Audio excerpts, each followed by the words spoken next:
How does a 2025 Porsche 911 GT3, with a manufacturer-suggested retail price of $224,000, end up costing a jaw-dropping $500,000 on the market? Yeah, you heard that right, $500,000. Is it pure madness, or is there more to the story? Stick around as we break down the wild world of dealer markups, allocation systems, scarcity, and the collector frenzy driving these prices through the roof. If you love cars as much as I do, hit that subscribe button, grab a snack, and let's get into it.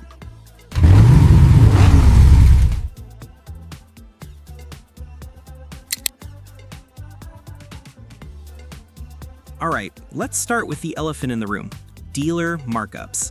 You've probably seen those viral posts on X or heard stories about dealers slapping massive premiums on the 2025 Porsche 911 GT3. But why? Well, it's simple, supply and demand. The GT3 is a halo car for Porsche, a track-ready beast with a naturally aspirated 4.0-liter flat-six engine pumping out 502 horsepower. It's not just a car, it's a dream for enthusiasts. Dealers know this, and they're capitalizing on it. When the 2025 GT3 hit showrooms, some dealers tacked on additional dealer markups, or ADMs, of $100,000, $200,000, or even more. I saw a post on X where a guy shared a listing for a GT3 at $450,000, and the comments were wild. People were losing it. These markups aren't just random numbers. Dealers justify them because they can. The GT3's base MSRP is $224,000, but add options like carbon fiber buckets, ceramic brakes, or a custom paint to sample color, and you're already pushing $250,000 to $270,000. Then dealers add their market adjustment because they know someone out there will pay it. But it's not just greed, dealers are businesses. They've got limited stock, and they're betting on buyers who can't resist being the first to own this car. The crazy part? Some buyers are happy to pay these markups to skip the line. Others, though, are furious, calling it price gouging. What do you think? Drop a comment below. Have you seen crazy GT3 markups at your local dealer? Now, let's talk about Porsche's allocation system, which is like trying to get VIP tickets to an exclusive concert. The 2025 GT3 isn't a car you just walk into a dealership and buy off the lot.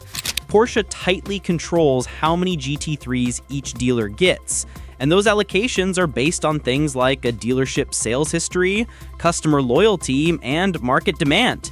If you're a regular Joe, good luck getting one without jumping through hoops. Here's how it works. Porsche gives dealers a set number of GT3 slots. Some dealers might get 5, others just 1 or none. These slots are often reserved for loyal customers who've bought multiple Porsches before, like a 911 Turbo S or a Cayenne. If you're new to the Porsche game, you're likely at the bottom of the list. I read on X about a guy who waited 2 years for a GT3 allocation, only to find out the dealer added a $150,000 markup on top of the MSRP. The system creates a sense of exclusivity, but it also fuels the price insanity. If a dealer knows they've only got 2 GT3s to sell this year, they're not letting them go cheap. They'll prioritize high rollers or charge a premium to maximize profit. And here's the kicker. Some dealers reportedly ask for favors, like buying another car from them first to secure an allocation. It's like a high-stakes game of who's got the deepest pockets.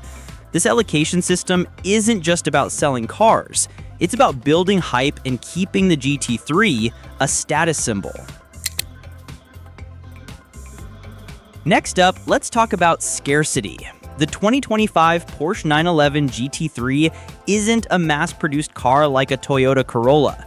Porsche deliberately limits production to keep it exclusive and maintain that unicorn status. Think about it. The GT3 is hand-assembled, and Porsche only makes a few thousand units globally each year. Combine that with sky-high demand, and you've got a recipe for price insanity. Scarcity isn't just about low production numbers. Porsche also plays the limited edition card. For 2025, they introduced the GT3 Touring package with a manual transmission option, which is like catnip for enthusiasts. Then you've got special options like the Weissach package, which shaves weight and adds track-focused goodies. These variants are even rarer.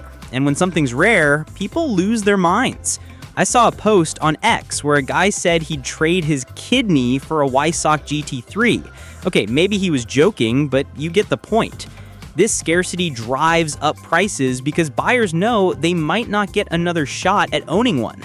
Dealers lean into this, jacking up prices because they know the cars will sell. It's basic economics, but it stings when you're the one trying to buy your dream car. Finally, let's dive into collector demand and flipping culture. The 2025 GT3 isn't just a car, it's an investment. Collectors and flippers see these cars as the next big thing at auctions like Barrett-Jackson or RM Sotheby's. Why? Because Porsche 911 GT3s have a history of holding or increasing in value, especially limited models. Remember the 911R from a few years ago? Its MSRP was around $185,000, but some sold for over $500,000 within a year. Flippers, people who buy cars to resell them at a profit, are a huge part of this. They'll pay the dealer markup, snag a GT3, and then list it on sites like Bring a Trailer or AutoTrader for $400,000 or more. I checked X recently, and someone posted about a GT3 Touring that sold for $475,000 just weeks after delivery. That's a crazy profit for the flipper, but it screws over genuine enthusiasts who just want to drive the car.